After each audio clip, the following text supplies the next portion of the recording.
So did you know for Harry Potter and the Philosopher's Stone, they actually built an entire Hogwarts scale castle for exterior shots, and it was a 1:24 scale model. It took over 40 different artists to construct this model, and it took 50 additional artists to maintain the model throughout production. And instead of using CGI, they decided to put tiny little bulbs in some of the windows to make it look like a living and breathing castle. And they actually used real gravel, plants and trees to make the entire exterior look more realistic. So did you know for the Harry Potter movies, when Voldemort becomes really powerful, his robes become rich green silks, and when he becomes even more powerful, they keep adding layers and layers on top of them. But every time that Harry and the gang decided to kill a Horcrux, layers would be taken away from him, symbolising his downfall, and the layers would become more faded. Have you ever noticed this from Harry Potter and the Order of Phoenix? As Professor Umbridge gets more powerful, the shades of pink in her outfits actually get darker. They start off quite light and quite easy and breezy, and then they get really dark towards the end as she has amassed huge amounts of power. So did you know whilst filming Harry Potter and the Philosopher's Stone,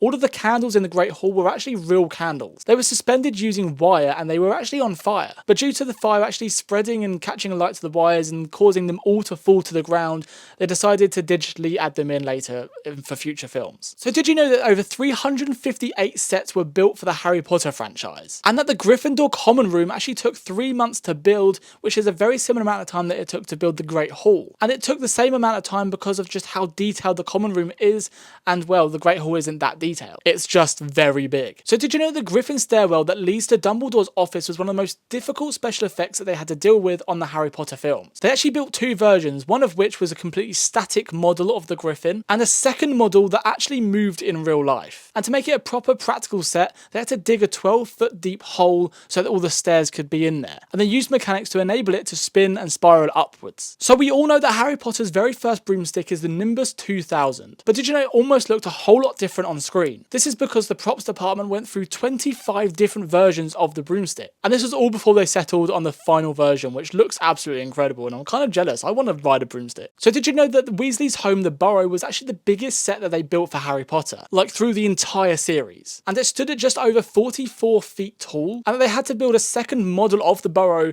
in order to burn it down during the Half-Blood Prince. So did you know that for Harry Potter and the Order of the Phoenix, they had to paint hundreds of plates to hang on Dolores Umbridge's walls. And these were all hand-painted green so that they could add the pictures of the cats in afterwards. And they actually had to hire a bunch of people to film a bunch of cats for all of this footage. So yes, that was an actual real job. So did you know that the Weasley's joke shop in Harry Potter and the Half-Blood Prince only had 90 seconds of airtime, but over 40,000 props were invented purely for this set alone. Anything from puking pastels to love potions, all that sort of stuff was all invented purely for this one set and for this 190-second scene. And that there was over 140 different products that the Weasleys sold at this joke shop. So did you know that the entire layout of Hogwarts actually changes in every single movie due to the directors needing to have different things in different places for each film? And they justify this due to the fact that the staircases, they move. And so why can't all of the rooms and different outbuildings move as well? And so this explains exactly why Hagrid's hut seems to move in every single film.